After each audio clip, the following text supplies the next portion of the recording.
Hello again everyone, as usual I'm BuffBud, and today we're actually doing a bit of a different video. So my sister and I have actually been playing on this Minecraft server here for probably about a week or so at this point, and it is actually very fun. There's actually quite a bit of plugins that make it more exciting, but not overwhelming. The list of these plugins can go on, but I'm basically just going to cover some of the plugins that I really like. And before we continue too much, the IP for the server, if you guys did want to check it out, is actually going to be play.obsidiamc.net. That's PLA.obsidiamc.net. If you guys want to come check it out, that would be amazing. But anyway, let us continue. Now, these plugins aren't going to be listed in any specific order, just basically the order that I kind of thought of them in. Probably the best plugin, in my opinion, that the server has is MCMMO. If you have not heard of MCMMO, it is basically a role-playing plugin that lets you do a bunch of different things. So let's see MCMMO, and you can get all the different information about MCMMO, the people who made it, all that kind of stuff. And it gives you the two main things that you're going to need here: MCMMO help and skill names. I'm going to do just MC top, and it'll essentially show you the people who have the best power levels overall. But you could do MC rank, and it'll essentially show you where you stand in all these different things. And here is actually a full list of all the different things you can get. You could get acrobatics. Basically, you could fall and break your legs, and the more you actually up this skill, you'll actually start taking less damage from fall damage, and you'll also end up essentially rolling your falls, so you'll take even less damage that way. You can essentially do excavation, which mine more dirt, gravel, sand, all that kind of stuff, and this will raise. Once you get to level 50 in excavation, you will actually end up getting glowstone dust from stuff that you mine every now and then, and you'll actually find rarely things due to your archaeology skill. That thing will get you a bunch of different things. I currently have only gotten one thing. I've actually gotten a random spyglass from digging in dirt. Let's see, another one here is swords. That's a really common one. Obviously, as you're fighting enemies, you're going to want to use some sort of weapon. Swords, axes, and unarmed are the two main ones. Axes, swords, and unarmed, as you see here. You can actually essentially just upgrade those just by fighting, so it's pretty simple. Now, there's obviously a bunch more things here. I'm not going to go into full detail on all of them because that's a lot. If I can find it, I will put more information on MCMMO down in the description below. Alright, so another cool plugin that is added is actually you can work jobs. Basically what you can do is jobs, browse, and right here you can see all the different jobs.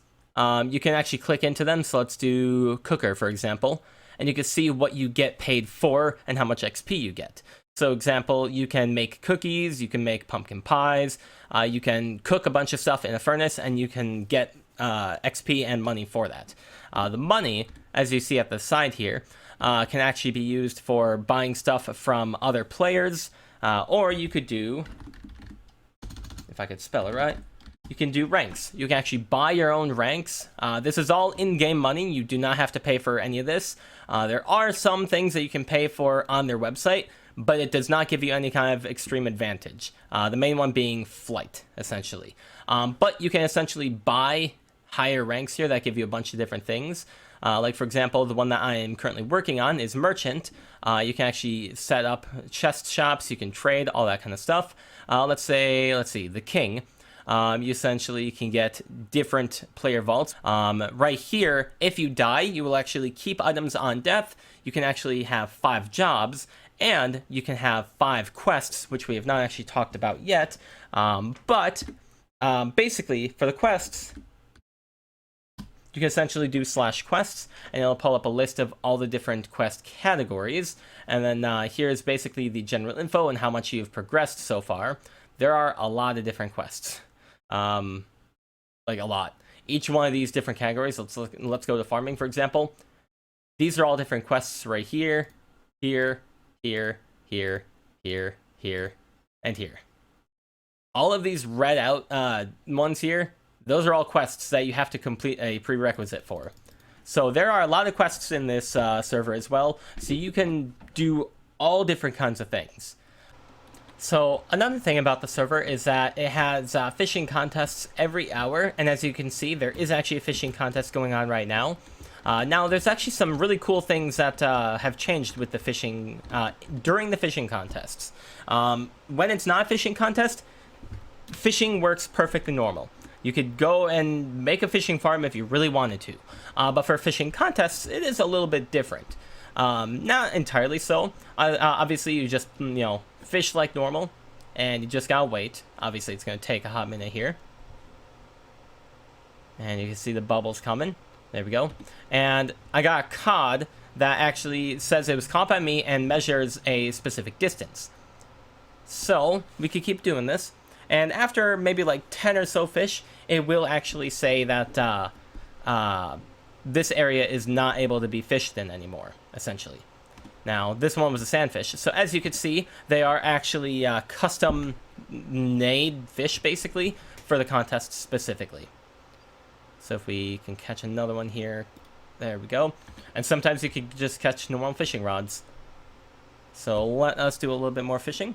Now, I don't believe it actually matters what kind of fishing rod you use. I don't have any confirmation about that, towards or against it for that matter. So don't take my word for that part. But yeah, just keep on fishing like you normally would.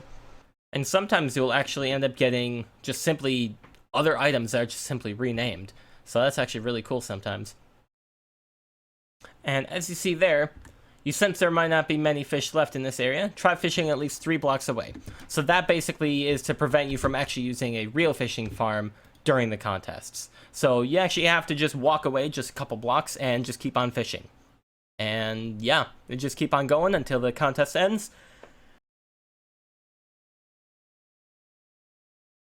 And as you can see there, sometimes you will actually get big legendary things. This case, I got a great white shark, which is actually just a shark that looks, or rather a player head that looks like a shark. But that's pretty cool. With that, you can also get a bunch of other things here. I've actually saved a bunch here. I got a 7-meter long goldfish. I got dory. I got a clownfish, stonefish, tiger shark. I even got a breaded fish. But yeah, you could get a bunch of different things. The owners of the server are actually planning on adding biome-specific fish, as well as new fish. They actually were asking for a bunch of suggestions a couple days ago. So yeah, but once you are done with the contest, it's actually ending shortly here. Let me put some of this stuff away. Your inventory might be cluttered up with random garbage from the fishing contest there. There is actually a way to get rid of that stuff. I'm just gonna leave everything there for a minute.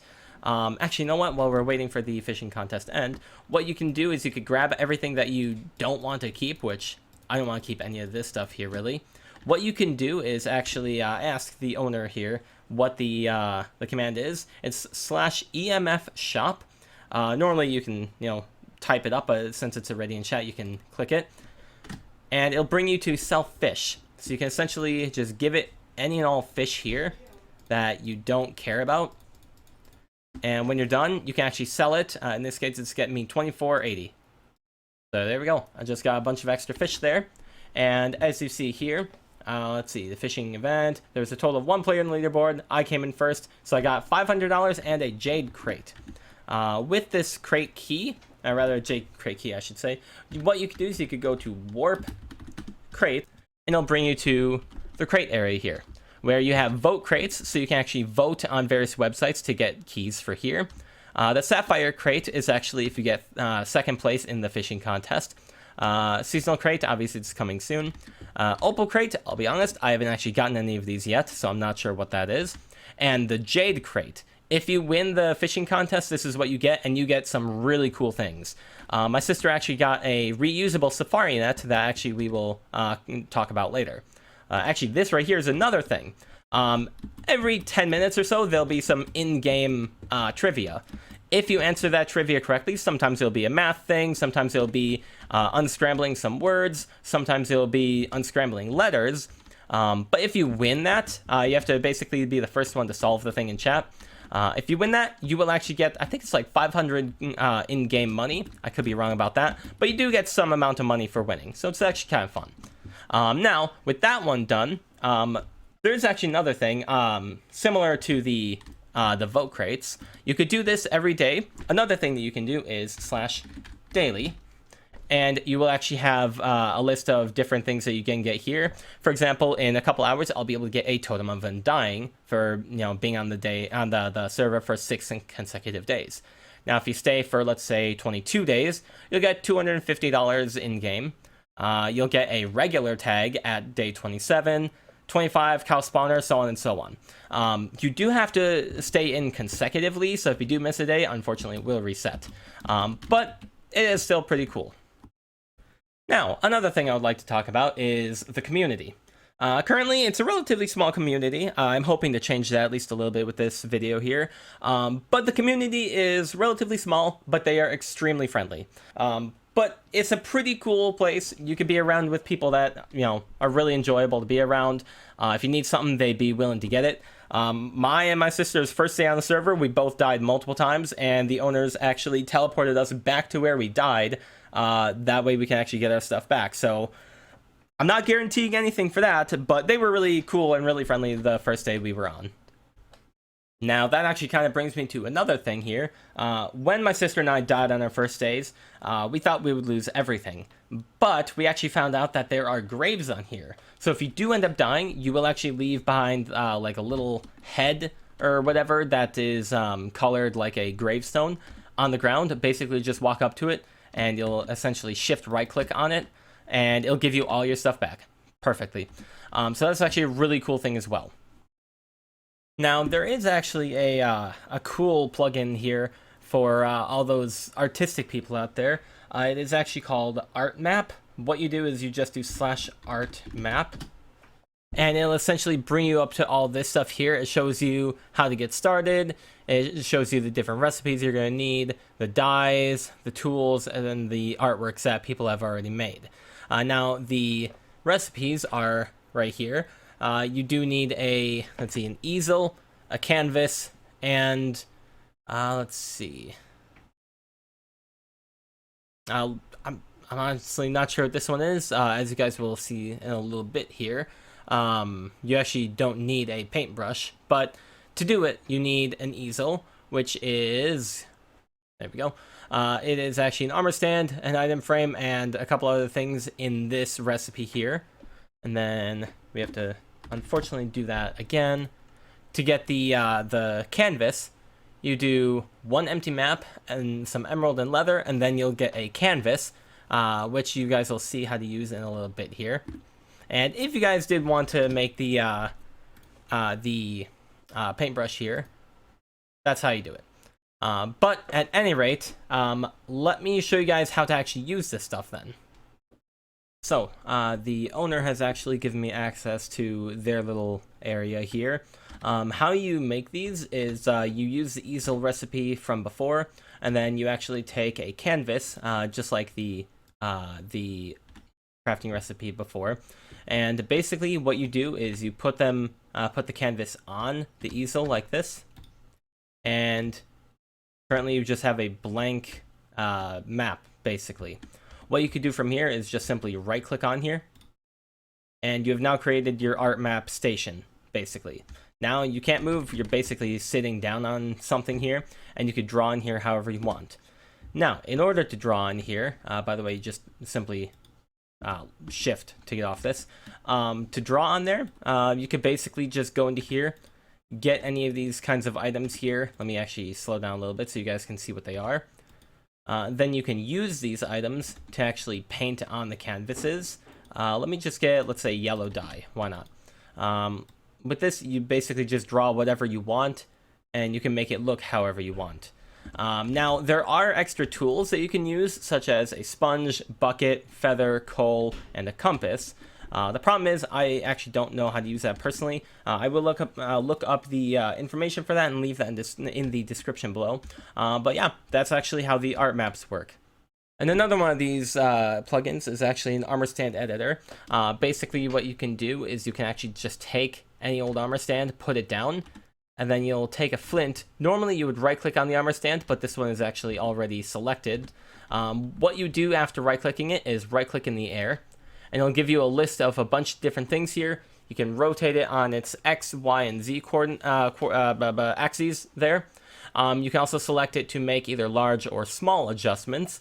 So let's select that, and let's see. There's gotta be a way to just rotate the armor stand. Let's try on the X-axis, and then you essentially click on whichever option you like, and then right-click on it. And it looks like this one is specifically rotating the chest here. I had previously selected the rotate body. It does take a little bit of... Oh, there it is. Rotate the entire armor stand. That's what we wanted. And now, as you see, it is rotating on its axis there. That is the tiny movements. Let's make it do the large adjustments. And now you can see it basically goes on all of the 8 different compass directions, basically. But yeah, you can edit it basically however you want. You can, let's see, turn the arms on and off. You can essentially, let's see, rotate the arms to however you want. You can actually access it, let's see, edit equipment here. And then there we go. You can put whatever you want in here, and it'll actually be holding those things. So you can essentially make all these armor stands do really cool, really creative things. So it's actually really good. Now, let's say you make a base and you don't want anyone else to actually come in here. They don't want to get into your chests. You don't want them to build, or you don't want them to grief. Granted, this is a very, friendly community. I don't think anyone here would grief, but let's just say hypothetically someone joins just to come on here and grief people's bases. Understandable. Now, what you can do is first, if you come across an area like this, you can see if it is claimed just by simply right-clicking with a stick. Now, I currently have my chat turned off, so you guys can't see anything. But normally, if you right-click on something in someone's base, it will say, this belongs to so-and-so. But as you guys might have seen a little bit there, you can also click on the ground. And this little line here will actually come up. This will show the actual area of said person's base. Or, if it's your base, it'll actually show your base as well. Now, these blocks don't actually exist. They're just for visuals. As you guys can see, this whole area that is inside my claim here is all claimed, and other people cannot come in here and do anything. Now, you are able to change this, so you could do /trust and then enter someone's name. So if you do want someone else to join, or if you have a friend or whatever, then you could do /trust, and it'll actually show that they're here. Now, if you want to expand this area, what you would do is you would need a golden shovel. You will actually spawn with a golden shovel called a claim shovel. And then what you want to do is you essentially click on an area. And let's say you don't have a base at all. You click on an area, and then you have to go and have to have at least 100 blocks in it, and then you click again. Once you have that, you can essentially do the same thing. As soon as it shows here on the ground again. There we go. So now that's here, you can right-click on one corner, and you can spread it out. Now, as you can see, I just had enough claim blocks for that, but if I try and expand it more, it might eventually tell me that I don't have enough. Nope, actually that would be in the actual chat then. Okay, so as you guys can see here, I am able to expand it here. It is a little bit difficult right now just because it's a bit weird without chat, but I can expand it. With this whole area is claimed by you, and no one else can do anything in it. They cannot feed the cows, they cannot open your chests, they cannot do anything. They can't even bring a creeper in here and explode it, because creepers actually don't destroy blocks on this server. So that's actually a very good thing as well. Now, I did briefly touch upon this a little bit earlier. You can make safari nets. If you guys are not aware, in the Industrial Foregoing mod, there are things, or rather there used to be things called Safari Nets. I'm pretty sure they're relabeled to mob capture devices or something. The Safari Nets allow you to pick up any mob. With a few exceptions. I don't think you can pick up like the Ender Dragon or a Wither, whatever. But you are actually able to craft two different kinds on the server. You can craft a normal single-use one, and you can also craft a reusable one. And the recipes are actually surprisingly easy. To do both of them, what you're going to need is an Ender Pearl and some string. And this one will give you a single-use one. It'll just look like a mob egg, which is labeled as a ghast spawn egg, strangely. And then for the upgraded one, what you're going to need is you're going to need an Eye of Ender. So make an Eye of Ender. And do the same recipe, and now you have a reusable Safari Net. Now, let me show you guys what these both do, in case you guys don't know. So basically, you can actually pick up a mob, and now, as you can see, it has basically any kind of information on it. So you can see the color is red. It is my dog, and you can just set it down, and the single-use one goes away. Makes sense. Now, with the reusable one, just as the name suggests, you can just keep on reusing it. If I had any other mobs around here... Oh, there we go, horse. Oh, and there's cows down there. But, once again, you can just pick up pretty much anything and just relocate it. And again, it'll just tell you what it is. Chestnut with white dots, untamed. And you could just set it down again. It works perfectly. Now, with this, there is basically just one last thing about the server to touch upon. It is actually compatible with Bedrock. So people on various different consoles can actually play on it. So if, let's say, you're on PlayStation, Xbox, Switch, whatever, you can play on the server. It is amazing. I highly recommend, at the very least, coming on the server and trying it out for a day or two. It is very fun. So yeah, I hope you guys liked my server showcase, I guess you could call it. And I do hope to see you guys soon. If you guys did enjoy, please leave a like and subscribe, and I'll see you guys later. Have a great day. Goodbye.